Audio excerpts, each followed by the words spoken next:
Assalamualaikum warahmatullahi wabarakatuh. Ya Rabbi bil Mustafa balligh maqasidana waghfir lana ma madha ya wasi'al karami. Ya Rabbi bil Mustafa balligh maqasidana waghfir lana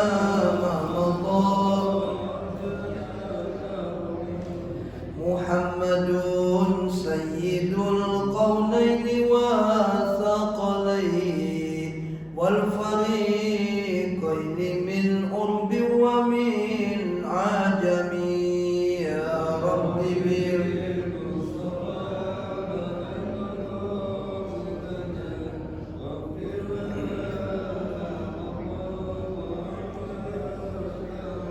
huwal habibul ladzi turja syafa'atuhu likulli hawlin minal ahwali muqtahami. Ya Rabbi bil balligh maqasidana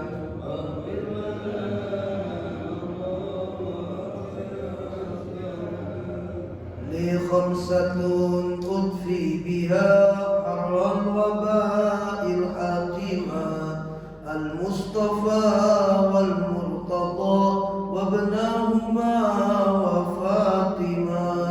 Ya Rabbi bil Mustafa waghfir lana ma madha.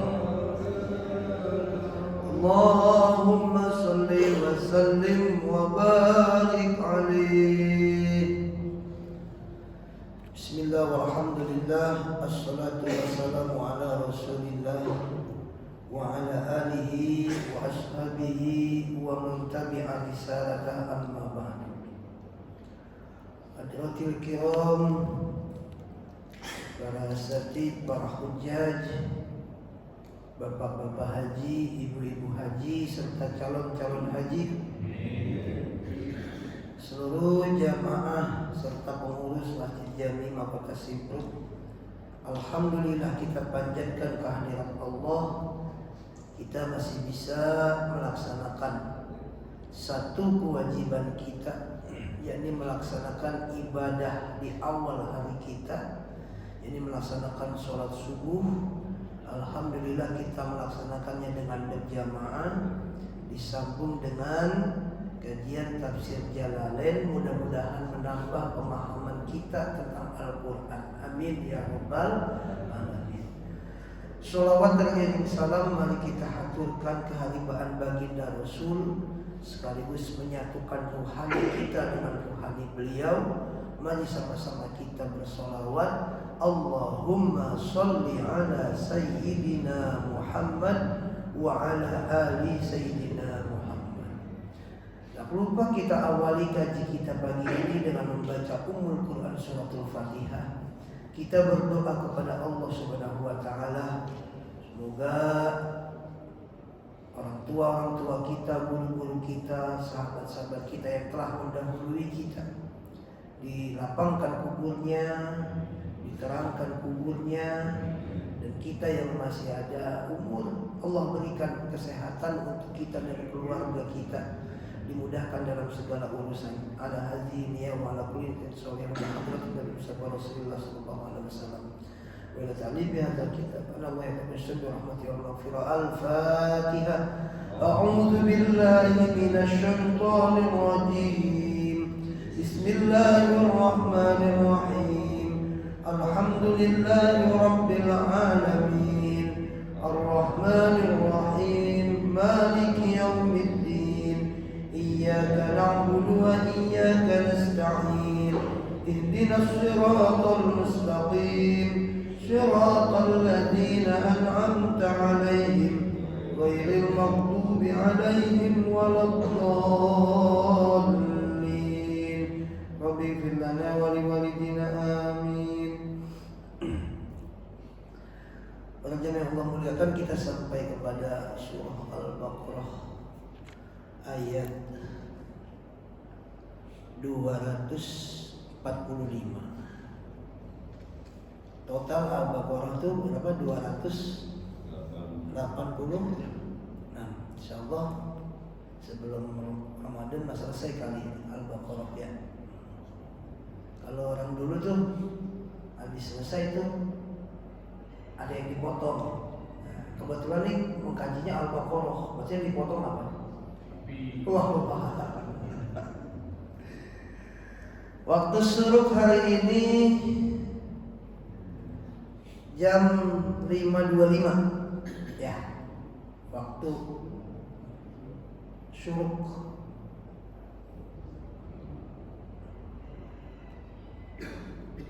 Benar ya? Oh, belum keluar. A'udzu billahi minasyaitonir rajim. Bismillahirrahmanirrahim. Diri apa kan? Diri, jangan begitu. Biasa aja. Ya. Man dzalladzi yuqridullaha qardan hasanan fayudha'ifahu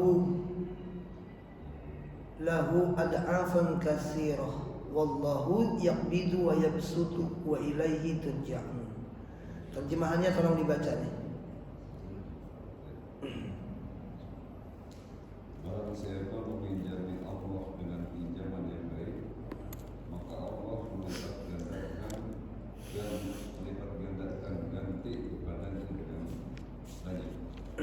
Allah menahan dan melapangkan rezeki dan kepadanya lah kamu dikembalikan.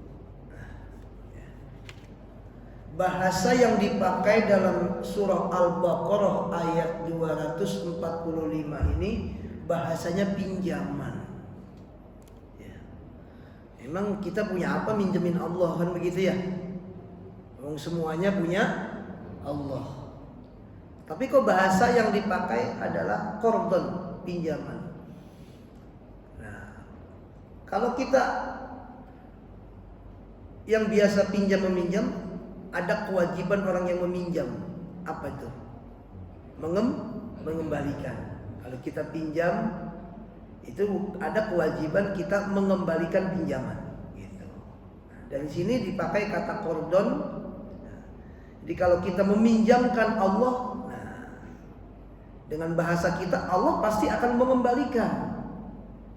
Nah, tapi bedanya pinjaman ke Allah sama ke sesama manusia, bedanya kalau ke Allah itu Allah akan mengembalikan dengan berlipat ganda itu.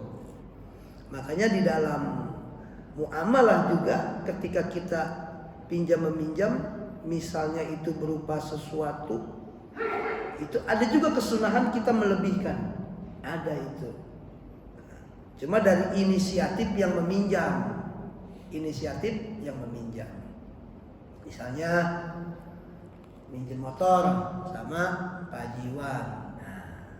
Pinjam motor, begitu balikin bensinnya keisi. Nah, itu namanya ngelebihkan udah. Ya, itu namanya melebihkan. Jangan ini meminjam motor orang isinya bensinnya full, balikin tangkinya kosong. Jangan-jangan disedot. Ya, uang juga sama. Kita pinjam uang 100.000.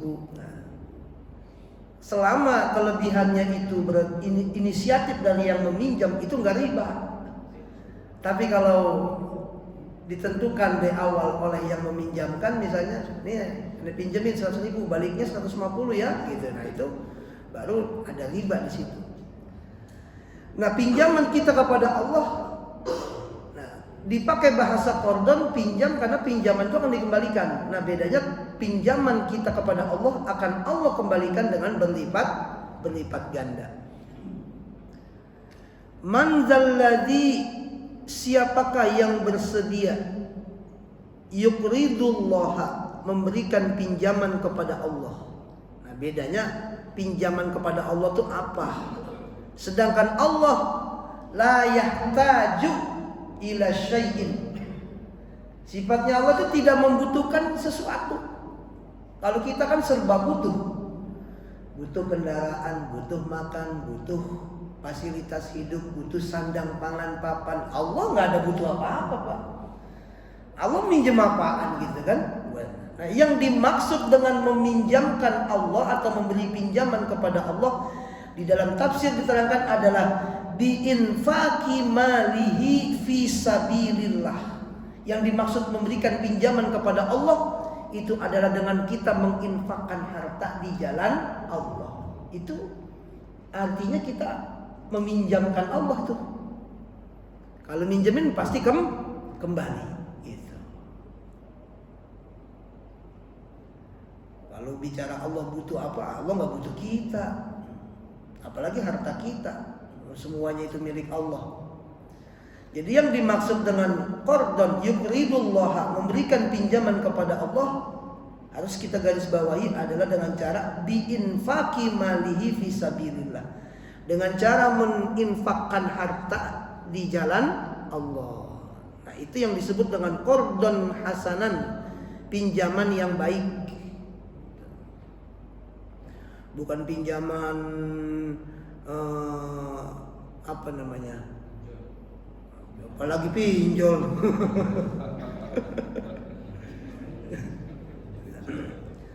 Qardun hasanan yakni pinjaman yang baik bi ayyunfikuhullah azza wa jalla, dengan menginfakkan kepada Allah taala an tayyibi qalbin, ya, berdasarkan hati yang ikhlas. Dari hati yang ikhlas tuh. Kalau kita menginfakkan harta di jalan Allah dengan hati yang ikhlas, apa balasannya? Fayudha'ifahu lahu ad'afan katsirah. Maka Allah akan melipat gandakannya bagi orang tersebut ad'afan katsirah, balasan atau pengembalian yang berlipat ganda, berlipat-lipat. Fayudha'ifahu, ada juga yang membacanya fayudha'ifahu. Ada qiraat yang membaca tanpa alif. Kalau fayudha'ifahu, Allah membalasnya, melipat gandakannya. Ada juga yang bitasydid fayudha'ifahu, ad'afan katsirah. Apa gambaran dari balasan yang berlipat ganda itu? Min asyrin ila aktsari min sab'i mi'atin. Itu baik itu 10 kali lipat dan sampai 700 kali lipat. Mana yang 10 kali lipat? Ada di dalam surah Al-An'am, ya. Man jaa'a bil hasanati falahu asyru amsalihha. Barang siapa berbuat satu kebaikan, maka baginya asyru amsalihha, 10 kali lipat balasannya. Itu. Man jaa'a bisayyi'ati fala yujza illa mithlaha. Orang yang berbuat satu keburukan, dibalasnya tetap satu. Itu keutamaan kita tuh umat Nabi Muhammad. Berbuat kebaikan satu, dibalasnya 10. Keburukan satu tetap. Kita baru niat kebaikan, udah dicatat. Baru niat kebaikan, dilaksanakan kebaikan itu, dibalas 10. Tuh umat Nabi Muhammad. Kalau misalnya berniat keburukan, belum dicatat Pak kita. Niat nih mau berbuat keburukan, belum dicatat. Kalau berbuat, baru dicatat. Itu pun satu. Jadi logikanya sebenarnya harusnya lebih banyak pahala daripada dosa. Apalagi tahu niat kebaikan aja udah berpahala. Jadi tiap hari niat mulu niat. Pagi niat. Siang niat. Niat terus niat. Asbabun nuzul ayat ini Bapak sekalian, sebab turunnya ayat ini ketika turun ayat tentang infak, yang bunyinya masalul ladzina yunfiquna amwalahum fi sabilillahi kamathali habbatin ambatat sab'a sanabila fi kulli sumbulatin mi'atu habbah. Itu tuh. Ya.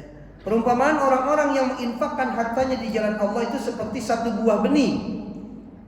Dan satu benih itu menumbuhkan 7 cabang. Kama sari habbatin ambatat sab'a sanabil. Fi kulli sumbulatin mi'atu habbah. Setiap cabang itu nanti akan tumbuh ranting-ranting itu 100. Itu 7 cabang, masing-masing cabang 100 ranting. Jadi ada berapa semua tuh? 700. Ini ayat sebab turunnya ini. Maka dari situ kemudian turunlah ayat Al-Baqarah berapa tadi? 240. Nah, ya. 245. Ya, nah. Ajakan man dzalladzi yuqridullah. Ajakan kepada siapa? Saat turunnya ayat ini ya Nabi kepada para sahabat. Tapi saat ini ya, pemahaman Al-Quran itu ketika kita membaca maka khitabnya ya kita. Al-ibratu bi umumil lafzi. Ibrahnya itu diambil keumuman lafal. Jadi man dzalladzi yuqridullah, sama aja Allah mengajak kita. Ayo, siapa yang mau memberikan pinjaman kepada Allah? Jadi kalau ada pembangunan masjid kita menyumbang, itu bukan minjemin panitia pembangunan, bukan minjemin pengurus masjid, bukan. Justru kita sedang berinvestasi, kita sedang memberikan pinjaman kepada Allah yang ganjarannya Allah akan berikan berkali-kali lipat. Yakin apa enggak? Kurang mantap jawabannya. Yakin apa enggak? Nah, orang kita kan masalahnya yakinnya yang kurang, Pak. Orang dulu ngajinya sederhana tapi yakinnya mantap. Makanya orang dulu mah enggak heran itu. Kayak zaman penjajahan itu, zaman perang. Bambu runcing bisa ngalahin meriam. Kok bisa? Karena yakin gitu. Karena yakin. Kalau kita kan kurang yakin. Ini kata Ustadz nih 10 kali lipat nih. Cobain lah. Nah, masukin dia infak. Bener kagak sih? Nah, orang kita keyakinannya kurang. Harusnya yakin kita. Memang keyakinan itu ada tingkatannya. Yang pertama, ilmu yakin. Ilmu tentang yakin, kita tahu. Yang kedua, ainul yakin. Setelah kita melihat, baru yakin tuh. Begitu ngelihat Pak Haji Iwan nenteng gitu kan, panopal, apaan tuh Pak Iwan? Ini kemarin habis infak ini tiba-tiba dapat segini nih, wah. Oh, jadi benar nih. Nah, setelah melihat itu panopal jadi ainul yakin. Nah, karena udah melihat. Begitu panopal mempraktekkan dan hasilnya betul memang Allah lipat gandakan, baru namanya hakul yakin. Itu yang tertinggi keyakinannya tuh. Kayak kita sholat di sini kita nggak ngelihat Ka'bah, Pak. Cuma kita ke arah Ka'bah. Kenapa? Karena ilmu yakin, ilmu kita mengatakan bahwa sholat itu mengarah ke Ka'bah dan Ka'bah itu adanya arahnya di sana. Ya terserah kalau kita tarik benang mah. Kan kalau tukang bangunan begitu ya, tarik benang dari sini ke Ka'bah berapa kilometer itu, berapa ribu. Baru lurus tuh kalau mata tukang bangunan. Kalau belum ditarik benang kan belum lurus. Nah, begitu ditarik benang sama tukang bangunan, ternyata meleset umpama gitu. Ya. Itu ainul yakin kita ngadepnya ke sana. Karena menurut keyakinan kita memang ke sana. Begitu kita datang umroh ke haji, sholat kita di hadapan Ka'bah, kelihatan itu Ka'bah, berarti itu namanya ainul yakin. Setelah itu nanti tambah keimanan kita mantap, barulah namanya hakul yakin. Ya, ini juga dalam berinfak di jalan Allah juga sama Bapak sekalian. Keyakinan itu ya harus kita pupuk, kita latih. Bagaimana ngelatihnya? Ya semakin sering kita berinfak, ya, nanti juga kita akan mendapatkan kenikmatan. Orang kalau belum mendapatkan kenikmatan dari bersedekah, berinfak, belum bisa. Kenikmatan itu apa ya? Rasa di hati nih. Kalau misalnya cuma sekedar nunggu datangnya Ramadan, orang baru rajin berinfak, bener nggak? Bersedekah. Tapi kalau udah merasakan nikmatnya berinfak, bersedekah, nggak mesti besar pak, nggak mesti besar. Kita cuma ngasih nasi sebungkus, ya nasi sebungkus berapa sih di warteg? 12.000 di Padang, ya, 13, oh naik. Kita cuma ngasih uang 2.000 rupiah ke pengemis lewat. Tapi kalau kita sudah tahu kuncinya, sudah merasakan manisnya infak sedekah, oh insya Allah. Ya. Nah, kalau belum, ya terus belajar, terus diasah. Keyakinannya itu diasah sampai kepada tahap ainul yakin, bahkan hakul yakin. Ya. Penyumbang apanya sih, orang masjid udah jadi, gitu kan, umpama, ya kan? Kalau dulu waktu masih bangun ada pasir, ada semen, ada apa. Setelah udah jadi bagaimana? Bangunan yang udah jadi perlu perawatan. Bangunan yang udah jadi perlu operasional. Apa Pak Ji? Oh iya, kalau listriknya mati, AC mati. AC mati. Air mati, orang nggak bisa wudu. Ya. Fayudha'ifahu lahu ad'afan katsirah. Itu perumpamaannya dari 10 kali lipat sampai kepada 700 kali lipat. Buktiin silakan. Kalau ingin membuktikan ayat Allah katanya dapat 10 kali lipat, silakan. Cuma konotasi kita jangan selalu kepada rezeki itu bentuknya uang, jangan. Ada yang lebih mahal dari itu, Pak. Ya. Ini katanya kita 10 kali lipat, berarti kalau 10.000 jadi 100.000. Nah itu konotasi kita kudu dibuang yang kayak gitu. Kenapa? Karena rezeki itu bukan cuma duit, bahkan lebih banyak yang bukan berupa duit rezeki kita, benar nggak?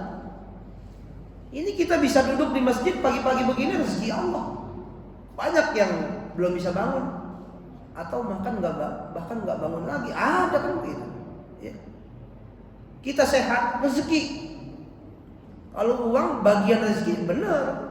Tapi rezeki hanya uang saja, salah besar. Ya, salah besar. Sehat, ya. Keluarga rukun, rezeki. Anak pada patuh, rezeki. Keluarga pada rajin ibadah, rezeki. Banyak. Pilih mana Pak? Duit banyak, tapi kita sakit. Apa duit dikit, kere, badan sehat, mana Pak?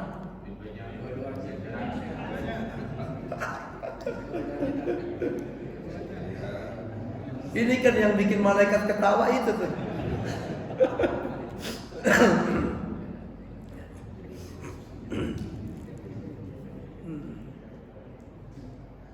Kalau kata almarhum Kiai Haji Zainuddin MZ, enggak ada sejarahnya orang miskin karena sedekah, orang kaya karena judi. Saya ingat banget ceramahnya tuh. Enggak ada orang miskin karena sedekah, enggak ada orang kaya karena judi. Judi, pinjol. Judi, judi. Kalah, penasaran, menang, ketagihan. Tahu-tahu berapa ratus juta. Sedekah, lahiriahnya aja kita berkurang itu. Dari 500.000 dicabut 100.000, tinggal 400.000. Lahiriahnya berkurang, tapi sebenarnya bertambah berkali-kali lipat. Ya. Wallahu yaqbidu wa yabsutu wa ilaihi turja'un.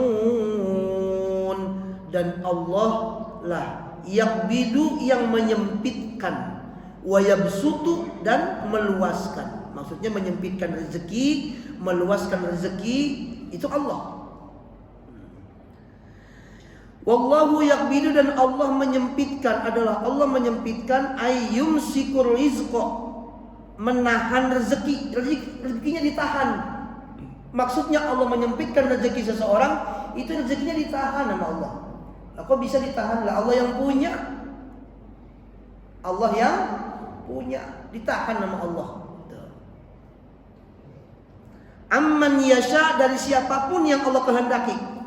Siapapun yang Allah kehendaki ditahan sama Allah, ya tertahan. Ibtilaan, halnya sebagai ujian.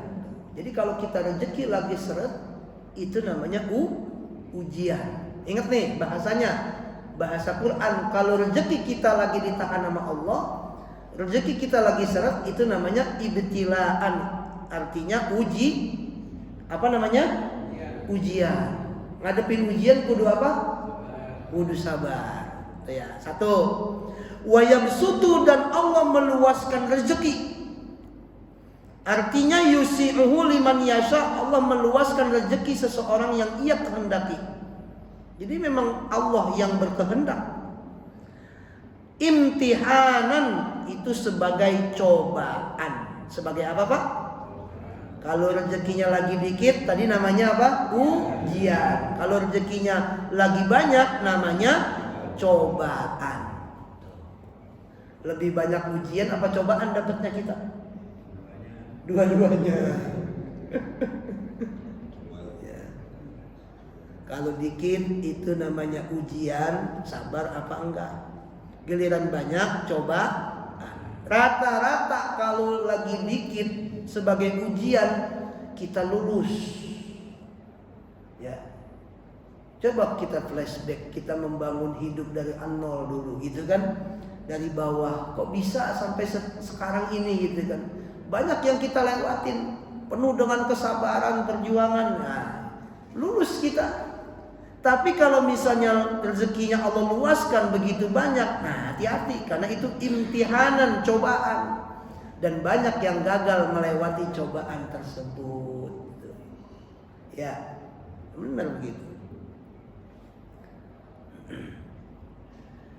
Jadi misalnya kalau kita bahasakan miskin itu ujian, kaya cobaan gitu ya. Kalau bahasa kita. Enakan orang miskin, Pak, apa enakan orang kaya? Kalau orang kaya, apa namanya? Pertanyaan Allah nanti banyak. Kalau orang miskin, pertanyaannya sedikit, bahkan nggak ada tentang harta. Jadi masuk surganya lebih cepat karena ditanyanya satu pertanyaan. Kalau orang kaya bisa 10 belasan. Jadi mau masuk surga duluan apa belakangan? Orang miskin masuk surganya duluan, ditanyanya cuma satu. Orang kaya ditanyanya banyak, masuk surganya belakangan. Jadi mau masuk surga duluan apa belakangan? Duluan. Mau miskin mau? Oh enggak.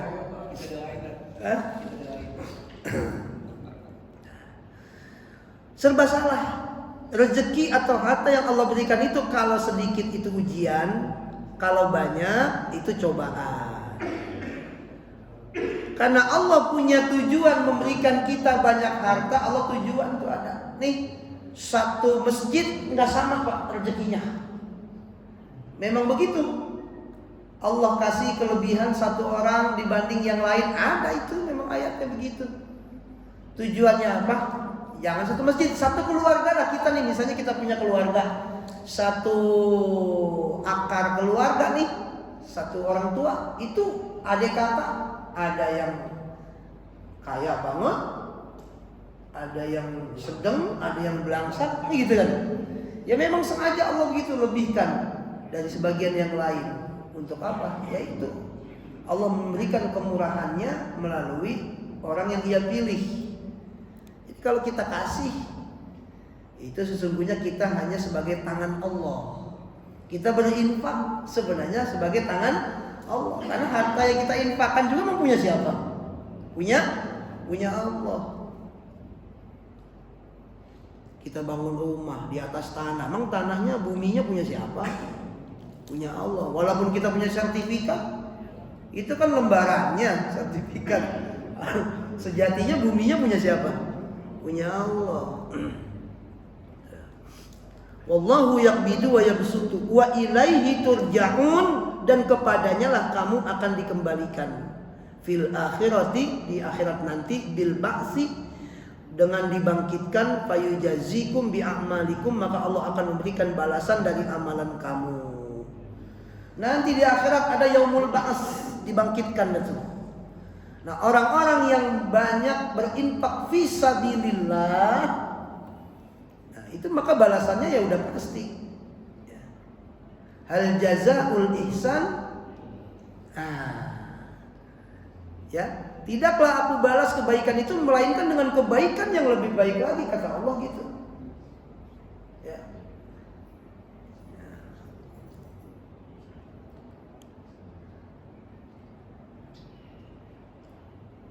Kalau kebaikan kita sedikit, ya balasannya juga nanti sedikit. Kalau pepatah orang dulu mah, kalau kita nanemnya toge, jangan berharap panennya padi, gitu ya.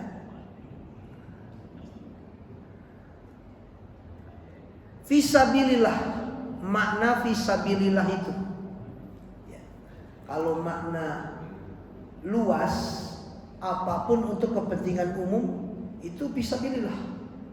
Kalau penafsiran dari ulama-ulama Mesir seperti Yusuf Al-Qaradawi dan lain-lain, itu fisabilillah yang diikuti kalau di Indonesia oleh Ustadz Abdul Somad. Nah, itu luas mana fisabilillah, ya. Tidak hanya perang, tapi segala perjuangan di jalan Allah itu fisabilillah. Masjid, madrasah, bahkan jalan umum tuh, kalau menurut mereka termasuk, apalagi negaranya nggak mampu, ya, masuk fisabilillah. Terserah tuh Bapak mau pakai yang makna luas atau makna sempit fisabilillah. Kita lanjut, masih dapat satu ayat lagi nih. Ayat 246. Alam tara ilal mala'i min bani Israil min ba'di Musa idh qalu li nabiyyin lahum ba'ath lana malikan nuqatil fi sabilillah qala hal 'asaytum in kutiba 'alaykumul qitalu alla tuqatilu qalu wa ma lana alla nuqatila fi sabilillah wa qad ukhrijna min diyarina wa abnaina. Panjang juga ya. Ini tapi udah beda kisah. Mengisahkan Bani Israel. Sebelum itu saya tanya dulu ya. Bani Israel ini ada kaitannya dengan Israel nggak? Teks Bani Israel di Al-Quran ini merujuknya kepada Bani Yakub, keturunannya Nabi Yakub. Ismail, Isa, Yakub, Yusuf, Ayub, nah itu ya. Tapi kalau orang Israelnya ada gen keturunan ini ya masuk gitu. Tapi kalau secara konteks tuh ya, secara teks itu Bani Yakub. Secara konteks, maka ketika membaca Al-Quran, ya kita adalah hitobnya Al-Quran. Maka saat membaca Al-Quran, ketika Al-Quran bicara tentang Bani Israel, ya kita itu sendirilah Bani Israel. Kalau kita mau memaknai Quran ke dalam gitu, supaya kita paham bahwa Quran sedang berbicara kepada kita, bahwa supaya Allah kita paham bahwa Allah berbicara kepada kita.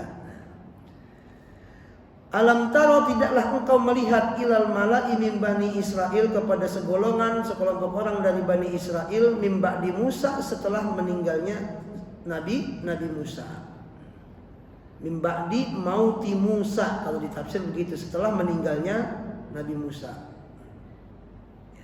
Nabi Musa, habis Nabi Musa Nabi siapa memang?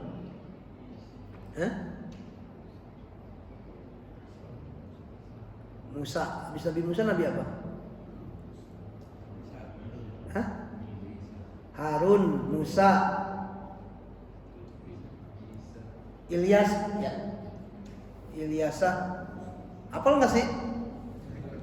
Kalau zaman dulu mah habis ngaji begitu tuh. Adam, Idris, Nuh, Soleh, Ibrahim. Kebetulan teman kita nama bapaknya Ibrahim, kenceng banget Ibrahimnya. Zaman dulu ya, ngajinya begitu tuh. Kebetulan teman sebelah nama bapaknya Ibrahim, begitu nyebut Ibrahim kita kencengin Ibrahim. Nah, setelah peninggalan Musa, idh qalu li nabiyyin lahum. Nah, itu antara satu nabi dengan nabi yang lain jaraknya sangat jauh, Pak. Nabi Musa dengan Nabi Ibrahim sangat jauh, bahkan terkadang di tengah-tengah itu ada juga nabi yang tidak terkenal, dan itu banyak nabi yang tidak terkenal, tidak termasuk 25. Yang 25 yang Bapak hafal itu 25 nabi dan rasul. Jadi dia nabi sekaligus rasul. Sedangkan rasul aja jumlahnya 313. Itu yang wajib dikenal 25. Berarti masih ada lagi dong, banyak Pak. Enggak mungkin dalam ribuan tahun enggak ada nabi. Dalam 500 tahun pasti ada. Setiap kaum pasti Allah utus nabi. Ya. Bagaimana dengan jumlah? Kalau rasul aja 313, bagaimana dengan jumlah nabi? Enggak kehitung. Ada yang mengatakan 200 berapa itu? 17.000 atau berapa? Ada yang bilang banyak ya jumlah nabi. Nah, termasuk di sini nih, di ayat ini. Tidakkah kamu memperhatikan sekelompok dari Bani Israel setelah kematian Musa, ketika mereka berkata kepada nabi mereka. Nah, ini nih. Idh qalu li nabiyyin lahum. Ketika mereka berkata kepada nabi mereka, siapa? Nabi Musa udah meninggal kan tadi itu. Ini kan ceritanya ba'da mauti Musa, setelah meninggalnya Nabi Musa. Ternyata ada nabi lain. Ya. Nabi lain. Di sini disebut huwa Samuel, Nabi Samuel. Nabi Samuel gitu ya. Ya kan emang bukan di daerah kita. Ya. Ada kalau di surah Yasin Nabi Samun, kalau dia di Indonesia mah Nabi Samson gitu. Makanya Samson kan kuat kan kuat. Ya emang Samun nabi yang ahli pukul, tenaganya kuat. Ya kalau di kita emang Samson. Ya. Ini Samuel ya. Samuel. Nabi Samuel namanya. Nah, itu Bani Israel berkata kepada Nabi Samuel, "Ib'ats lana malikan."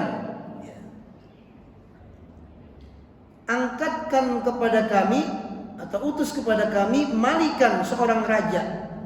Nuqatil fi sabilillah, kami akan berperang bersamanya di jalan Allah. Tuh.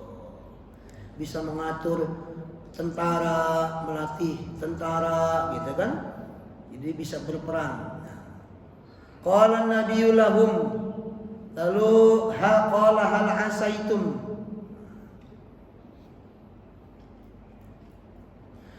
apakah mungkin, ini Al-Quran bicara apakah mungkin, kalau bahasa kitanya opo iyo gitu kan.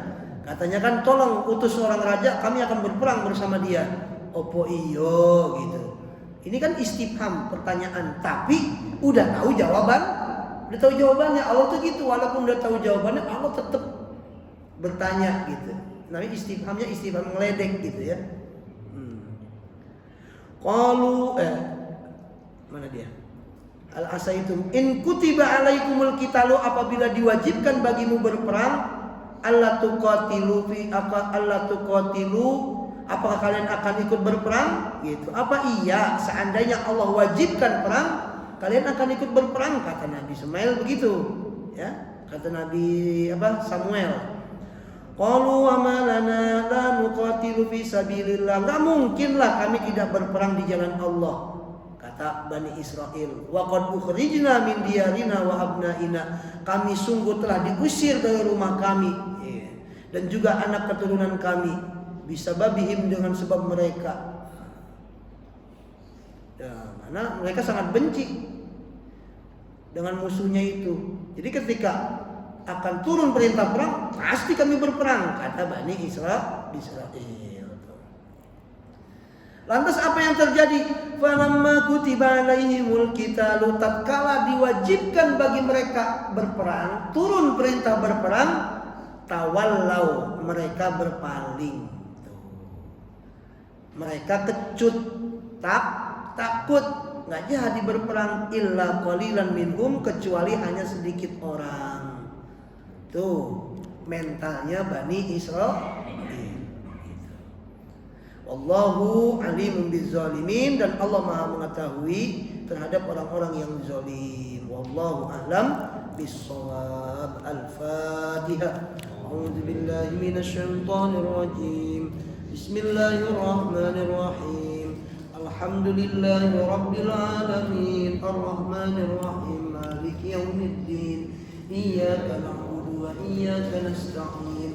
Ihdinas siratal mustaqim. صراط الذين أنعمت عليهم غير المغضوب عليهم ولا الضالين. رب اغفر لنا ولوالدينا آمين. من يا الراحمين ارحمنا اللهم بحق الفاتحة وبكرامة الفاتحة وبشفاعة الفاتحة وبمعجزة الفاتحة ومباركنا كما نبينا ونبيك المقربين برحمتك يا أرحم الراحمين. سبحانك اللهم وتحية بها السلام وآخر دعوانا الحمد لله رب العالمين. Assalamualaikum warahmatullahi wabarakatuh.